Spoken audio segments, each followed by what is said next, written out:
fallout, smoke, women crying for their sons because their sons are not, Romans killing riotous groups that are rising up. Free Judea, free our people, autonomy for Israel. You had Herod, an Edomite, and his dynasty. Herod's ruling, killing any potential threat, any potential Messiah. Then you had the Pharisees and the Sadducees that we learn from Josephus are not Jews by birth. No. Brothers and sisters, they are there. We are not lost. We are scattered. We are original Hebrew. Let's go! All praises be to the Most High God. Yeah, I say it. I was opportune to meet my grandparents, whom from childhood had always made us to understand that we are one of the lost tribes of Israel. Okay. So from my grandmother. Right. Now look at these. Yeah, I'm telling you, I gotta show y'all. A picture speaks 1,000 words. Just look for yourself. And this is the creme de la creme. All praises be to the Most High, y'all. Everything we've been through, y'all, the Most High is going to retribute it on all the nations that have had a hand in the oppression of his apple, the apple of his eye, his chosen people, his beloved, his fervent lover, his only begotten. They're going to have their part in the lake of fire. You see them tormented by some kind of creature. I don't even know what that even is, y'all. Judgment in chains. He that led into captivity shall go into captivity. All praise to the Most High, y'all. It says, thou that dwells in the clefts of the rock. Whoa, I know a lot of y'all know about the Caucasus Mountains. Let's just let the word speak. Let's go to verse 4. Though you exalt yourself as the eagle, and though you set thy nest among the stars.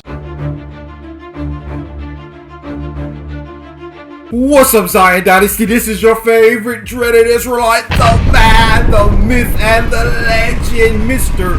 JB Zion. So y'all, welcome back to the channel, family. Y'all, welcome back to Zion Dynasty. And y'all, we're gonna jump into it.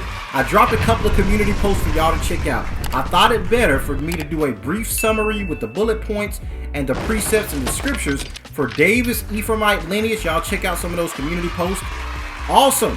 Tomorrow, I'm going to be doing a fun lesson about Marvel, about our people already being in the Americas. Captain America, how they're kind of teasing a black man becoming Captain America. Anthony Mackie's Falcon character, I'm going to deal with that.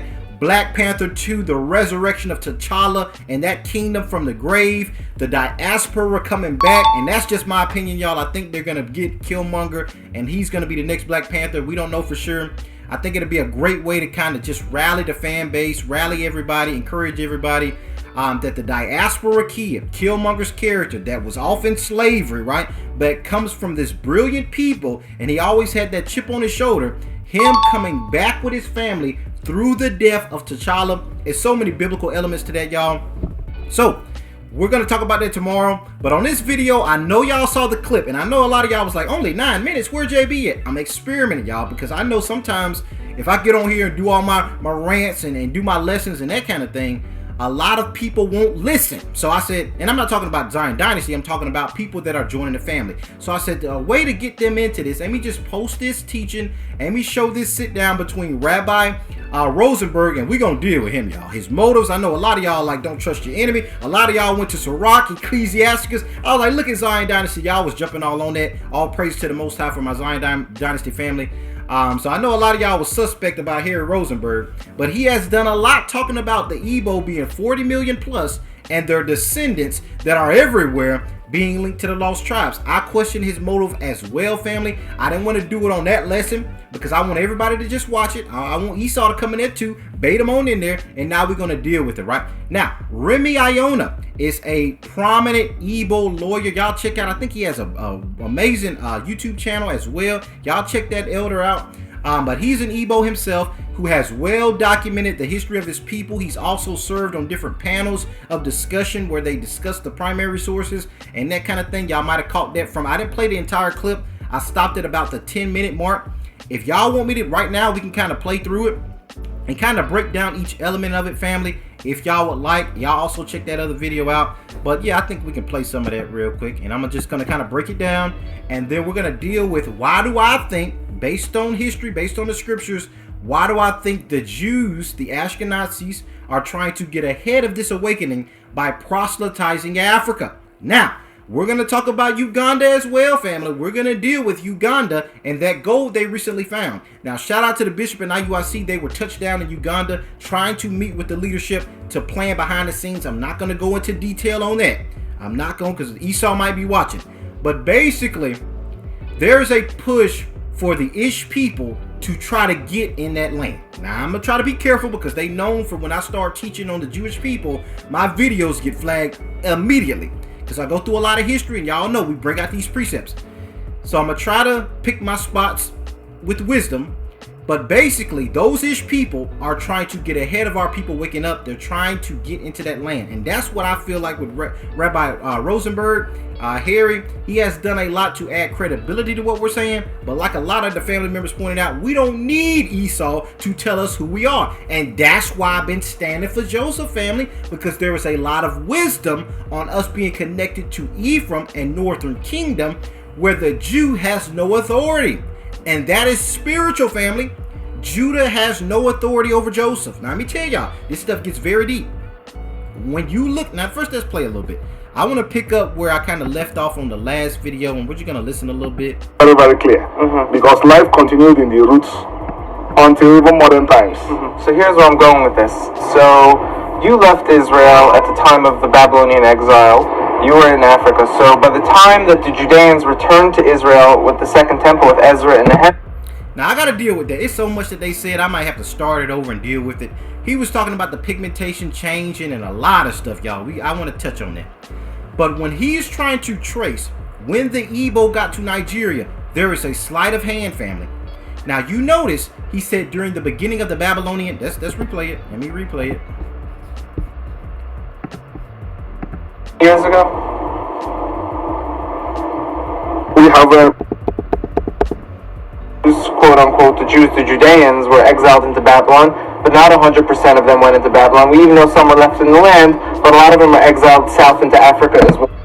Okay, so this is what he's saying. He is tracing the Igbo people and their migration to during the advent or the start of the Babylonian captivity. That is very important, family. That is tomato. That is tomato. Now, let me explain why. Let me hold my fan on my laptop, do right, y'all, because that thing been, I know a lot of y'all been hearing that noise in the background. I'm still trying to figure out how to keep that from happening. Now, when you look at when he says during the start of the Babylonian Empire, that's when the Igbo migrated.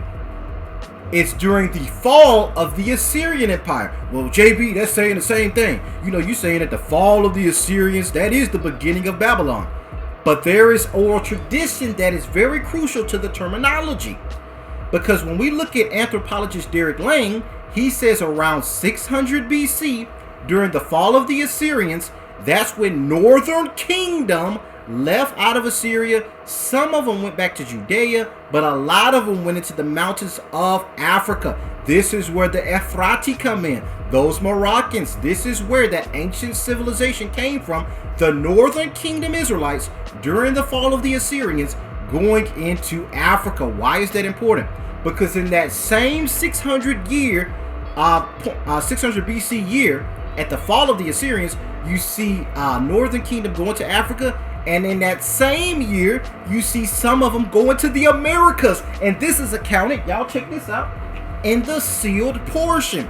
Nephi's family was of Manasseh. The Igbo also say they have Manasseh. Now, y'all, let me show y'all. Let me prove this stuff with y'all, because y'all might think I just be talking. The Jewish Encyclopedia of the Diaspora. Now, let me turn to the part with Africa. Let's see, I thought I flipped right over to it. I said, oh, man. Let me try to find it for y'all. Here we go. Oh, praises to the Most High Yah for the speed of that thing.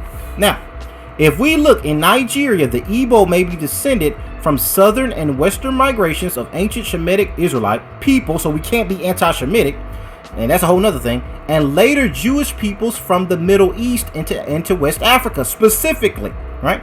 There are three groups: the Beni Gad, who have descended from Gad, the 8th son of Jacob; Beni Zebulun, of the 5th son of Jacob; Beni Manasseh, The Beni Ephraim are different because they live among the Yoruba. Now, and y'all already know Yoruba and Ephraim. Oh my goodness. Jewish encyclopedia, ya boy. Let's get it. So, these Igbos say they're Manasseh.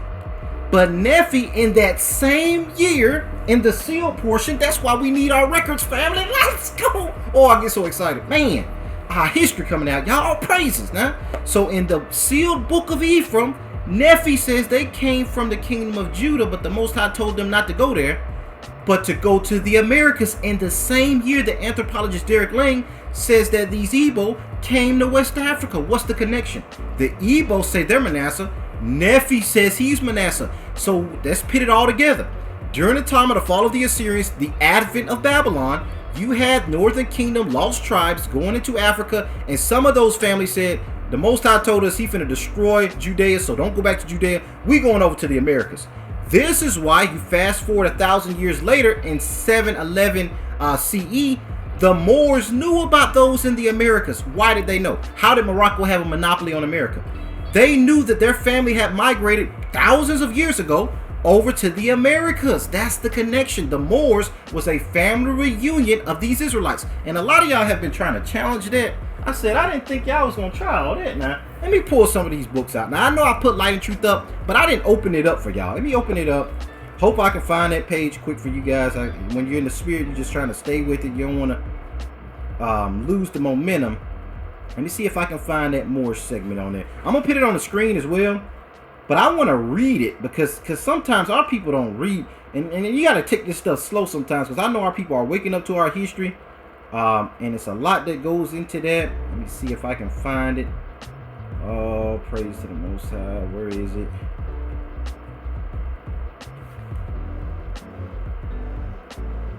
Alright. See, that's the thing about opening the books on the lesson, family. Let me see if I can find it. Go to the table of contents about the Moor section, because I want to read that for you guys. The Moors, the word Negro, on page 339. So y'all know I ain't just pulling some random thing. I'm actually going into the book. 339. Y'all bear with me. Here we go. The word Negro. Oh man. So the word Negro, if y'all don't know, is Spanish. They first started using it in around 1555. You can go to the Webster's Dictionary and type in Negro. It will tell you and verify that. I will pull it up, but I'm trying to get this lesson out, right? So the word Negro is linked to Iberia or Spain. That's when they first started using it. Who were they calling Negroes? Now, who was Spain calling Negroes? The Israelites, the black Portuguese, the black Sephardic Jews, the Moors. That's why the word Negro and Moor are linked together. Can I prove it? Now, let me pull it up. All right, all praises. Now, because I got to read it. Y'all thought I was just talking. Negro is derived from the Latin term Niger, like Acts chapter 13, Berean TV, and them Christians, them clowns tried to come for you, boy. Let me go ahead and pull this up. Shout out to Berean. I love the channel anyway. I still be watching it because I like to see how he's going to try to disprove this stuff. Now, it comes from the Latin term Niger, meaning black. The following terms are and definitions are in the American edition of Dr. Walker's dictionary. Moor equals a marsh, a Finn, a Negro. Now you see Moorish, that definition, Finny or marshy. Schwarty as well. I don't know if they're going to have that on his Schwarty, where you get Schwarzenegger. Negro, blackamoor. So the word Negro is linked to the Moors. That's why I've been telling y'all. When they call us Negroes in America, it's because we're the Moors. Now let me prove it, because let me keep going. Black, dark, cloudy, mournful, wicked. Now that's how the Europeans tried to attach a metaphor and feelings and morality to a color. That was all propaganda to psych us out, y'all. But I could do a whole lesson on that Willie LYNCH syndrome, right? Black, a Negro, the dark color, mourning, Moorish, marshy or finny. Now it says that Moorish definition is marshy or finny. The same definition up top when you look at Negro. Negro is blackamoor, finny, marshy, right? Now, in the dictionary for schools, Dr. Webster, American edition, we find the words thus defined: a Negro, an African by birth or descendant of one full blood. Moor, a black man. I'm trying to tell y'all, they were calling Negroes, our people, Moors, during the time of the Moors when we ruled the earth. We also had Moors in the Americas, the Natic Moors. when you get into Crispus Attucks, when you get into Matthias de Sousa. Matthias de Sousa is the first black member of legislature in 1634 in Maryland, but they say he's the first black. If you also Google Matthias de Sousa, they say he was a black Portuguese. Wait a second. Iberia is composed of two countries, Spain and Portugal. During the time of the Moors, it was called Iberia or Al-Andalus. Why am I going through all this Igbo history? Because this connects to the Igbo. Because the Igbo are the Moors. Their history, a lot. Now, they were founded by those Northern Kingdom tribes I showed y'all in the Jewish Encyclopedia. Gad's a son Eri, Manasseh, Zebulun. We see that, right? But Manasseh is key because that house of Joseph, those Igbo Manasseh Negroes went over to the Americas. This is Nephi, or really his dad Lehi's family, because the Most High said, don't go back to Judea. That's why a lot of Northern Kingdom went into Africa. The Most High told them to go into the mountains. That's why Yeshua said, go to the mountains. He said, don't go to Judea, because he was protecting the firstborn birthright. Y'all better hear me. He said, I ain't gonna let nothing happen to y'all. Joseph, y'all go to Africa, and the rest of y'all go to America, and I'll let you know when it's all right to come back over. So the Most High gave the Americas to the so-called Ephrati or Ephraimite Moors, Negroes. Igbos are a part of that, specifically the Igbos that are connected to Manasseh that came during the time of the fall of the Assyrians. So Rabbi here, let's rewind why I went through all of that. Let's rewind it. My studies, my probing indicates that we were the group that moved into Egypt, while we were the group that moved into Babylon. We are taken into Babylon. Right, so historically, this was at the destruction of the first temple before the second temple was built. Absolutely. And the Jews, quote unquote, the Judeans, were exiled into Babylon, but not 100% of them went into Babylon. We even know some were left in the land. Okay, now you see how the Igbo elder connects it with Egypt. This is where our Northern Kingdom forefathers was always trusting Egypt. They went into Egypt. That's the route that they took. I can show y'all that map by Derek Lang. This coincides with the fall of the Assyrians and the beginning of the Babylonian campaign, where they went in there taking Judeans, and a lot of them Ephraimites said, oh heck no, we're going into Africa. Now you also see this, fast forward, during the time of the Moors when they unified, there were some that were in Africa and some that were in the Americas. This started all the way back in 600 BC, around the fall of the Assyrians, and during the resurrection of the Babylonian Empire. The Most High told them, do not go into that land. I'm going to destroy that thing. Now we know it took 600 years later, right, during the time of Yeshua, but he had already warned Northern Kingdom, don't go in there. These were the lost sheep that Christ said he was going to find, because a lot of them were in Iberia, North Africa, and in the Americas. This is why in the chapter of Acts that they took out of y'all Bible, in Acts chapter 29, Google it. You're not going to find it in the King James, but I have it in the Sefer. And by the way, I'm doing a Sefer giveaway, 3 of them. Next Shabbat, not today, but next Shabbat. Tomorrow we're going to do that lesson on the Marvel hint as well. We'll talk about that. But that giveaway is next week. Y'all like, comment, donate. All of that helps us be able to do this. Now, in the Sefer, they have Acts chapter 29, where Paul the Apostle was going to Spain next, because he knew that there were Sephardic Northern Kingdom lost sheep. Those are the Gentiles that Paul was going after. And he proved that, because a lot of y'all are going to get on here and be like, oh no, he made that up. You know, Paul was going for the Europeans and everybody else. He wasn't just going for Israel. The Gentile don't mean Israel. Let's pull it up. Now, in the glossary, now this is from Joseph is Alive, that book that I talked about last time, y'all. Great book. It goes into Ephrathite and Ephraimite. All right. So the basic definition, this is Gentile. Y'all look at the word Gentile. The basic meaning is nations. It also can refer to a non-Hebrew people. That is to say, one who is not a member of the patriarchal family clan. Abraham was never a Jew. Jews are descendants, biblically, of Judah, the great-grandson of Abraham. Abraham was an Hebrew instead. There were no Jews during Abraham's time. That's one of his descendants. That's when they start calling it. A Gentile may also be a non-Jewish person or a non-Israelite. Now, it's a difference, right? Now, the word also implies one who has not entered into the covenant. Oh, no. Could that be Northern Kingdom? Could that be Israelites that were scattered, that were disenfranchised from their heritage? Let's keep reading.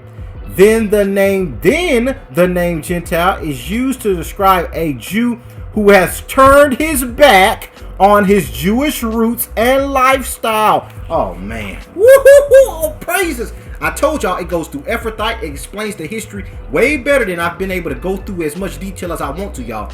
But he broke that Ephrathite thing down where he brought up the fact that Abram chased the 5 kings into Dan's territory. Wait a second.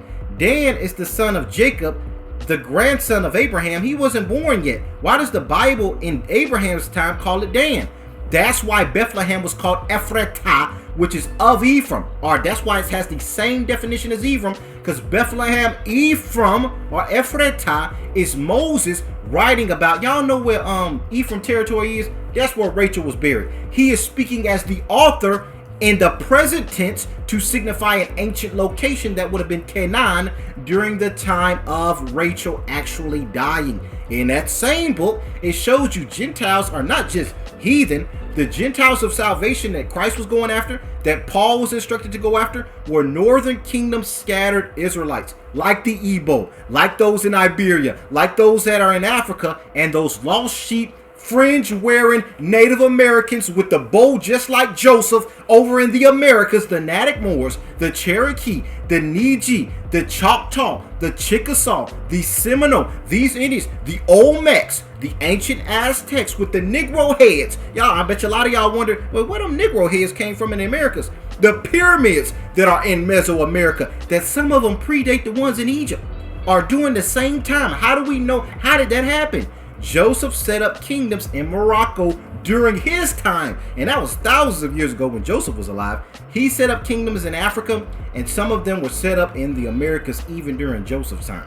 Because the Moors, I also let y'all know that the Moors know the history that Morocco has always owned America. Their people were always there. That's why when Christopher Columbus came over, he did not know who he was dealing with. It was Moors that was already over here. You think you know Moor civilization. All of this belongs to Morocco, and that's a whole nother deep thing. So you see the rabbi, he's very clever when he talks about, okay, we know that y'all went around that time during the advent of the Babylonian King Nebuchadnezzar, that era. Now, why do I bring up all this history and connect us back to Yoruba and Ephraim? When I say we're Ephraimites, I'm not just talking about the one tribe.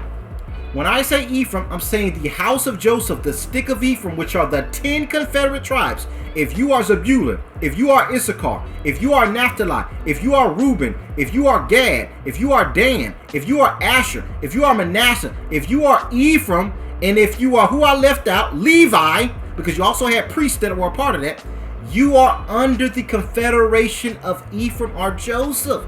So now y'all see why I'm saying the majority of Israelites are the 10 out of 12 tribes.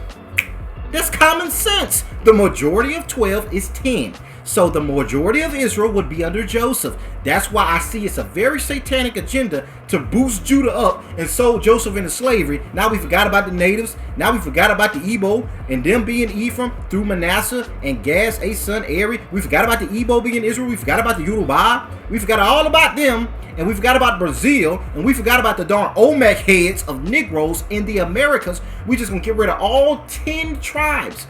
If they're saying that Judah is so many people in Europe, of course, then the other 10 gotta be a massive amount of other people groups that might not look the same. This is the coat of many colors, y'all. And it's my passion, y'all. I got to defend the 12 lost tribes, and the Most High done put this mantle on my back through my forefather David, Ephraim, because David knew that lineage quite well. Jesse knew his lineage quite well. Obed knew that lineage quite well. And Boaz knew his kinsman that he's redeeming's lineage, Elimelech, quite well, right? Rachel died in Genesis 35, verse 19, on the way to Bethlehem. Her remains were buried in Bethlehem. That land was given to her grandson Ephraim. That's why when you see the Bethlehem babies under attack in Matthew 2, it says Rachel cries for her kids. Why is Rachel crying, the mother of Joseph and Benjamin, if Leah is the mother of Judah?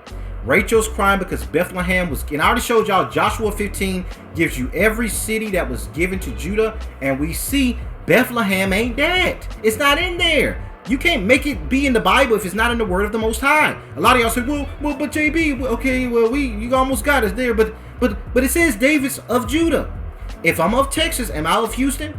Judea, that territory, the city of Bethlehem in Judea, was where Ephraimites by blood lived. You had this happen a lot, family. You had Simeon people within Judah. You had a lot of different tribes that had territories within other tribes. You had to, because strictly by the Levitical law, if your clan doesn't have right to land, you can't even marry somebody and try to create an inheritance over there. The Most High was strict about that thing. So unless it was expressly given to you through Joshua, they took that seriously. It had to have been the land that Joshua gave to each tribe. So he gave those cities way back then. Joshua also was an Ephraimite, and he knew his grandmother died in Bethlehem. Come on, y'all got to use some common sense. He knew that had to be our land. My grandmother died there. Joshua is an Ephraimite. So now you can see the person leading into the promised land was also an Ephraimite. How does this connect with the Igbo? The Jews are trying to proselytize Africa. That's the point of it. They're trying to make Ephraim, the 10 lost tribes, conform to Judah. They're trying to get ahead of saying, what other customs do y'all keep? Because they ain't keeping it. And they're trying to get us to change to be like them while they're learning about us, and then they're going to swap. White folks, it's called white flight where I'm from. They'll have Negroes go cross town, and white folks, after we cross town, they'll come back and take the land that they bamboozled you, finessed you out of. This is chess, not checkers. White folks been playing this for a long time. They're trying to get into Africa. They're trying to learn the lost tribes and their culture, while they pit us over there in the desert, and they keep Africa and the Americas because they know that that's our land, y'all. That's the purpose of Harry Rosenberg. He's trying to learn from the Igbo. And this brother, he's playing it smooth though. He ain't saying nothing anti-Semitic or nothing. A lot of y'all bashing him, but you got to use some wisdom, right?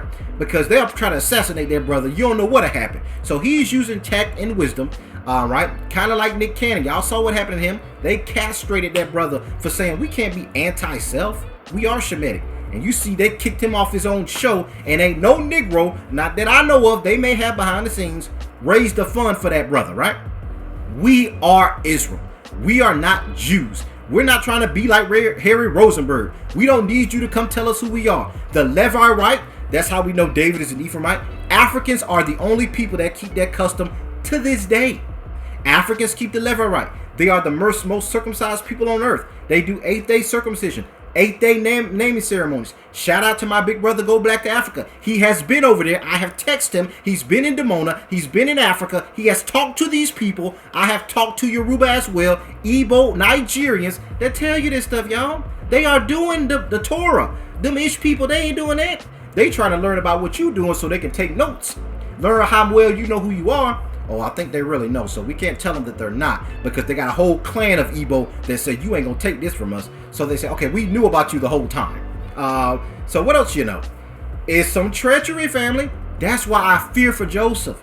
Because if Joseph isn't revealed and those 10 tribes know who they are, then the white man can come take it from you because you didn't know it was yours to begin with. This is that whole American Jedi mind trick. I know I'm saying a lot, y'all. Let me see what my time looking like. I know this is a lot. A lot of our people are linked to the Moors that were already in America. Now, this is some dreadful stuff, y'all. JB, you just talked about the Igbo and the Yoruba. I know. Let me explain. They took some of our ancestors in the triangular trade route from the Americas and planted them in the West Coast. Can I substantiate that? Google the history of Liberia. They were taking Negroes and planting them over there to populate sub-Saharan Africa. That's why you have a lot of white Africans in South Africa that try to say, oh, we here, we been here, oh, just as long as you been here. Because the Bantu speakers during the Bantu explosion, this was a migration, a recent migration. And on the Gold Coast, this began during the Sephardics being kicked out of Spain and being planted by King Manuel of Portugal on the West Coast. That area was first populated by a refugee set of our people. I know that's deep, y'all. They were even doing that. Y'all check this out. They were even doing that during the time of the transatlantic. They were taking our people and putting them over there. So we're going to match with those people over there, but that doesn't mean that there weren't Igbo Manassas, there weren't Yoruba Ephraimites of the house of Joseph in the Americas as well. That's why when y'all do a DNA test, they're testing you on people that are alive. So that's like if I do a DNA test and they trace me with the Yoruba people over there, which I have done, by the way, and y'all already know my story. That's not people that were alive in ancient times. That is people of today. But you notice when you do a DNA test, they don't match me with the American blacks over here. If I do a paternity test, they're not going to say the Yoruba people of Nigeria and the Americas. Because we're over here, right? So theoretically, we should match over here as well. Jedi mind trick. There were, going back to Nephi and the sealed portion where he said they were from the kingdom of Judah, but of the tribe of Joseph. The Most High told them, don't go to Judea. They were going back to the land. Some of them did go. And most of them, the Most High said, no, because I'm going to judge Judah in a couple of more years, a couple more 100 years. So a lot of them went into Morocco, went into Nigeria, and went into the Americas. So Harry Rosenberg knows the history of Ephraim. That's why they tried to, in the stick of Judah, get Ephraim out. But if it wasn't for the Most High bringing this out, we wouldn't have known that, wait a second, Ephraimites were already over here. Manasseh, Joseph, they were already in the Americas. Nephi's family. Wait a second, the Igbo say they are a part of that family. And they say they went into Africa the same year that Nephi and them went over to the Americas. Is there a connection? Were there these families that said, some of us, we're going to go over here. We're going to go to the Americas. Was there a communication? We will see historically there had to be. That's how Morocco knew about the Moors in America. And that's how Amexem, or North and South America, was a part of Morocco's kingdom. That's why that Moroccan treaty is the oldest treaty in American history, because it was the first country to recognize America, because it was Moroccan soil. It belonged to those Ephraimites. Double fruit, my boy. I know this is a lot, family, but all of this is why Harry Rosenberg is trying to learn and try to get us to call ourselves Jews, and we are not. The Bible already said don't call yourself that if you're not. They're trying to steal our birthright, family. They're trying to steal us being the so-called lost. Really, it's the Ephraimite tribes, the 10 tribes. They're trying to steal that and give us Judah. And they themselves know that a lot of Judah, I got to tell y'all the truth, was mixed in with Edom. This is his story. I mean, this is history, family. I got the... Josephus, the most credible scholar of Judean first century history, was alive during the time of Yeshua. This is the source that most Judeans have to quote Josephus. He tells you the Pharisees in Antiquities, not in Wars. I have Antiquities as well. You can get these off Sefernet.com. If y'all want me to do a giveaway for these, y'all just let me know. I'm going to do the Sefer giveaway next Shabbat. So we see in Josephus' Antiquities that he says some of the Pharisees, the Sadducees, were not Jews by birth, but Edomites. The Essenes and the Nazarenes and the Sicarii rebel rousers, they were Jews by birth. A lot of them of the remnant of Joseph that were zealots, that were rebel rousers, right? We learn that through Josephus. Josephus also being an Edomite, Herod also being an Edomite. Edom infiltrated Judea, so that's why them Ish people can try to say, well, we can prove for Judah, because yes, you can find those Edomite bones over there in the land of Israel. Y'all, it's chess, not checkers. But they can't prove Ephraim. And Ephraim had already been in Africa, mixing in. They know we them so-called lost tribes, and now they're trying to get us to try to be Jews and forsake the oral tradition of the Yoruba and the Igbo, verified in the Jewish Diaspora Encyclopedia. They want us to forsake that, become like them, and they're going to set up the new Jewish state in Uganda. That's what they want to do. I'm going to tell y'all, they found that gold. They want to set up shop in Africa, so they want us to go migrate to Europe while they try to take Africa and the Americas. I'm just telling y'all the truth. So I hope y'all got something out of this. I know that was a lot of information. Jewish Diaspora Encyclopedia goes into that Yoruba, Igbo, Northern Kingdom connection. The oral tradition of the Yoruba. Y'all see it on my screen up here. Verified by Cambridge, Ulysses Santa Maria. Y'all have already seen that. It's also verified. I've done my 23andMe and matched me with the Igbo. I've done my True Ancestry, links me with the, my African ancestry that links me with the Yoruba.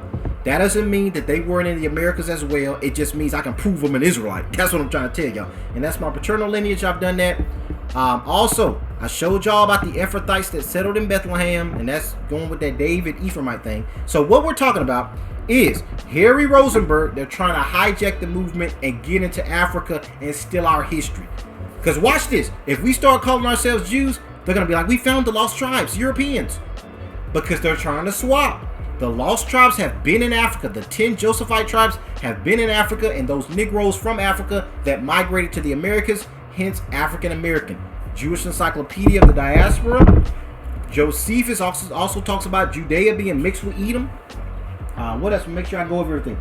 Gentiles, the ones that Paul and Yeshua were going after, were the lost sheep of the house of Israel. The house of Israel is Ephraim, or the northern kingdom. So, also, Moors being linked to Negroes. That Moorish Ephrati, the Moors, the Igbo know that history. They know they're linked to the Moors. The Moorish studies is like the seventh out of the top 7 African research topics. They know the Nigerians and a lot of these West African sub-Saharan Negroes descend from the ancient Moors. They were Ephraimites of Morocco. In Morocco, you also had those Moors in the Americas. I'm trying to keep repeating it, y'all, so y'all can get this and study and get these books. So Light and Truth talks about that.